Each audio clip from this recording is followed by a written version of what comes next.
सौर प्रणाली की बात कर रहा है। ठीक है, जेएल बियर्ड का जो नाम आता है ना वो टीवी में आता है, इन्होंने टीवी की खोज की थी, टीवी जो आप जानते ही हो। और केपलर ने ग्रहों की गति का नियम दिया था। आगे चलते हैं, हालांकि हम सीधा क्वेश्चन ही बताएंगे। सूर्य के चारों ओर घूमने वाले खगोलीय पिंड क्या कहलाते हैं?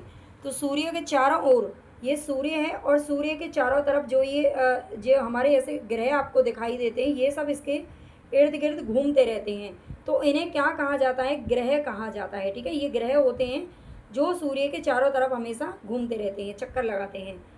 नेक्स्ट क्वेश्चन है, किसी ग्रह के चारों ओर परिक्रमा करने वाले छोटे आकाशीय पिंडों को क्या कहते हैं? किसी ग्रह के, ये ग्रह सारे ग्रह सूर्य के चारों तरफ परिक्रमा करते हैं, लेकिन ग्रहों के चारों तरफ ये जो ग्रह होते हैं ना, इनके चारों तरफ भी कोई और है जो परिक्रमा करता है। तो ये कौन होते हैं? इनके उपग्रह होते हैं। ठीक है, इनके उपग्रह होते हैं, जैसे कि पृथ्वी का केवल एक ही उपग्रह है और वो है चंद्रमा। चंद्रमा हर समय पृथ्वी के चारों तरफ घूमता रहता है और जो पृथ्वी है वो सूर्य के चारों तरफ घूमती रहती है। ठीक है, सूर्य सभी ग्रह अपनी अक्ष पर भी घूमते हैं। ग्रहों की गति का नियम किसने प्रतिपादित किया था? तो ग्रहों की गति का नियम किसने दिया था? ये दिया था भाई केपलर ने। ठीक है, केपलर हमारा यहाँ पर करेक्ट आंसर हो जाएगा। नेक्स्ट क्वेश्चन है, सूर्य के चारों ओर घूमने वाले ग्रहों की कुल संख्या, सूर्य के चारों ओर घूमने वाले ग्रहों की कुल संख्या कितनी है? तो सूर्य के चारों तरफ जो चक्कर लगाने वाले ग्रह हैं, यानी कि ग्रहों की कुल संख्या कितनी है, बस ये आपसे पूछ रहा है। तो याद रख लीजिएगा, ये 8 ग्रह हैं केवल। ठीक है, अब वर्तमान में केवल 8 हैं। पहले प्लूटो को भी माना जाता था, लेकिन 2005 में उसे बोना ग्रह की संज्ञा दे दी गई और वो ग्रहों की जो संख्या है उससे बाहर उसे कर दिया गया था। ठीक है, बोना ग्रह की संज्ञा देकर, नहीं तो पहले 9 भी पढ़ा जाता था। नेक्स्ट है क्वेश्चन हमारा, सूर्य से बढ़ती दूरी के अनुसार ग्रहों का निम्न में से कौन सा क्रम है जो कि सही है? सूर्य से बढ़ती दूरी के अनुसार, ये इधर सूर्य पड़ता है और ये इधर हमारे 8 ग्रह बैठे हुए हैं।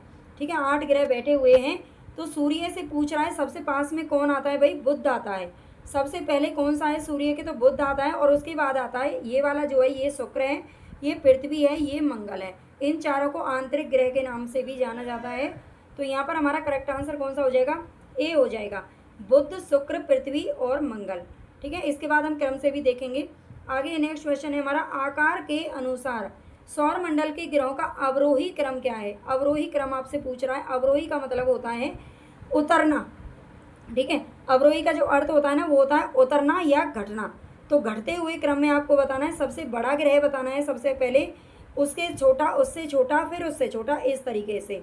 तो राइट आंसर हमारा यहाँ पर कौन सा हो जाएगा? 8th में देखो बृहस्पति सबसे बड़ा है, हालांकि बृहस्पति इन सभी में बृहस्पति दे रखा है। डी ऑप्शन आपको दिखाई नहीं दे रहा है, लेकिन इन्हीं में हमारा आंसर छुपा हुआ है। ठीक है, बृहस्पति सबसे बड़ा है, उससे छोटा कौन सा है? शनि है, उससे छोटा हमारा कौन सा आता है? अरुण, फिर वरुण, है ना, वरुण, अरुण, अरुण, वरुण, इस तरह से लिखे हुए हैं। इनमें आपको कंफ्यूज नहीं होना है। अरुण सबसे वरुण से बड़ा है, तीसरे नंबर पे आता है ना, और फिर पृथ्वी, फिर शुक्र, फिर मंगल एवं बुध, यानी कि जो बुध ग्रह है ना वो सबसे छोटा है, जिसे मरकरी के नाम से जाना जाता है। तो बृहस्पति, शनि, अरुण, वरुण, पृथ्वी, शुक्र, मंगल एवं बुध,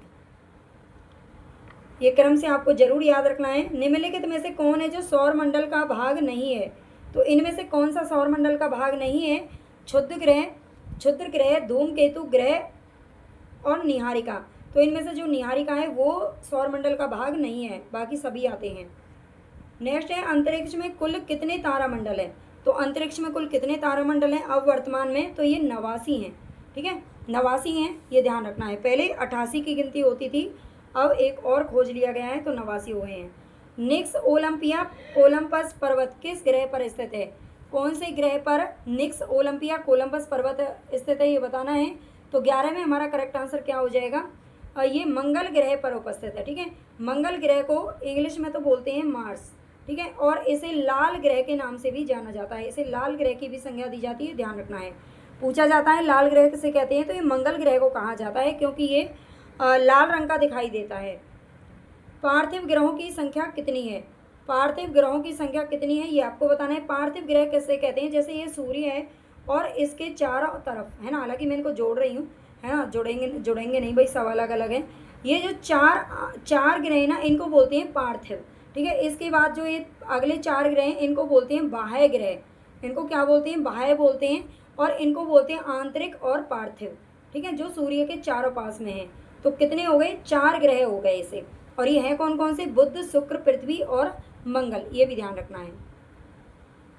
एक ही टॉपिक से आपको पढ़ना कैसा लग रहा है ये भी बताना है ना। सब टॉपिक में से आप पढ़ेंगे तो कोई भी एक टॉपिक क्लियर नहीं हो पाएगा, इसलिए मैंने एक ही टॉपिक में से लिया है। अगर आपको क्लास पसंद आ रही है, क्वेश्चन अच्छे लग रहे हैं और लगता है कि आपके लिए यूज़फुल हैं, तो जो बच्चे नए हैं वो चैनल को सबसे पहले तो सब्सक्राइब कर लेना अभी रुक करके, और लाइक ज़रूर कर देना भाई वीडियो को। जितने ज़्यादा आपके लाइक और सब्सक्राइब शेयर मिलेंगे इस क्लास पर, उतनी ही अच्छी ये क्लास आपके लिए मिलती चली जाएगी, है ना।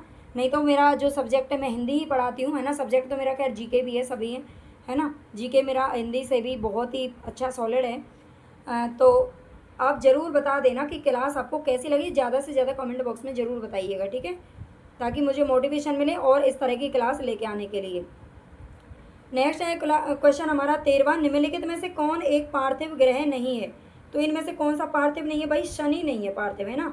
ये बृहस्पति के बाद आता है, ये 6वें नंबर का ग्रह है, और बाकी तो सब हमने देखे ही हैं, है ना। और एक इनमें पृथ्वी और जोड़ दीजिए, 4 ग्रह हो जाएंगे। नेक्स्ट है, निम्नलिखित में से किन 2 ग्रहों को छोड़कर से सभी ग्रह सूर्य के चारों ओर वामाव्रत घूमते हैं। वामाव्रत का मतलब होता है उल्टी दिशा में, ठीक है, यानी कि बाईं तरफ। किधर घूमते हैं, बाईं तरफ घूमते हैं। तो ऐसे कौन से, देखो सारे ग्रह जो हैं वो बाईं तरफ घूमते हैं, लेकिन 2 ग्रह दक्षिण दिशा में घूमते हैं, दक्षिणाव्रत जिसे बोलेंगे, ठीक है, उस तरफ घूमते हैं। तो कौन कौन से 2 ग्रह हैं जो उल्टे घूमते हैं। तो 14 में आपको आंसर क्या देना है बताइए। 14 में हमारा करेक्ट आंसर क्या हो जाएगा, शुक्र और अरुण, ठीक है, शुक्र और अरुण हमारे यहाँ पर करेक्ट हो जाएगा। ये 2 ग्रह हैं शुक्र और अरुण, जो वामाव्रत बाईं दिशा में घूमते हैं, उल्टे घूमते हैं, ठीक है, उल्टा चक्कर लगाते हैं। सौर मंडल का जन्मदाता किसे कहा जाता है। तो यहाँ पर हमारा करेक्ट आंसर क्या हो जाएगा, सूर्य को, ठीक है, सूर्य को सौर मंडल का जन्मदाता कहा जाता है। ब्रह्मांड में विस्फोटी तारा के नाम से किसे जाना जाता है। तो ये जाना जाता है भाई अभिनव तारा को। जो अभिनव तारा है उसे ब्रह्मांड में विस्फोटी तारा का नाम दिया गया है। नेक्स्ट है क्वेश्चन, वैज्ञानिक जिन्होंने सर्वप्रथम खोज की थी कि पृथ्वी सूर्य के चारों ओर घूमती है, वो कौन थे। सूर्य के चारों तरफ घूमती है पृथ्वी, ऐसा किसने कहा है। तो राइट आंसर हमारे यहाँ पर क्या हो जाएगा, कोपरनिकस, ठीक है, ये कोपरनिकस ने कहा था, ये ध्यान रखना है। जिन्होंने सौर प्रणाली की खोज की थी उन्होंने ये भी खोज की थी कि पृथ्वी सूर्य के चारों तरफ चक्कर लगाती है। नेक्स्ट क्वेश्चन, निम्नलिखित में से कौन सा ग्रह नहीं है जिसे प्राचीन भारतीय ग्रह मानते थे। इनमें से पहले तो उसे भी ग्रह माना जाता था, और वो कौन सा है, सूर्य। छोटे छोटे बच्चे इसमें आज भी कंफ्यूज होते हैं कि सूर्य ग्रह या तारा है। तो सूर्य को अब तारा की संज्ञा दी गई है, ठीक है। अब जो आधुनिक खोजों के अनुसार इसे तारा की संज्ञा दी गई है, तारा माना गया है। पहले इसे भी हम क्या मानते थे, ग्रह ही मानते थे, है ना। अब जाके कहीं पता चला है कि हाँ भाई ये इतना बड़ा जो सूर्य है वो एक तारा है केवल। सूर्य के संगठन में कौन सी गैस हैं जो सहायक हैं। सूर्य के संगठन में यानी कि सूर्य के निर्माण में कौन कौन सी गैस प्रयोग होती हैं। तो हाइड्रोजन और हीलियम होती हैं, ठीक है, हाइड्रोजन और हीलियम, ये ध्यान रखना है। नेक्स्ट क्वेश्चन, सूर्य के मध्य भाग को क्या कहा जाता है। सूर्य के मध्य भाग को क्या कहते हैं। सूर्य का जो भाग है ये वाला, इस वाले भाग को क्या कहते हैं तो ये कहते हैं भाई प्रकाश मंडल, ठीक है, प्रकाश मंडल की संज्ञा दी जाती है। भाई यही वाला भाग तो चमकता है, ठीक है, यही वाला भाग चमकता है, तो ये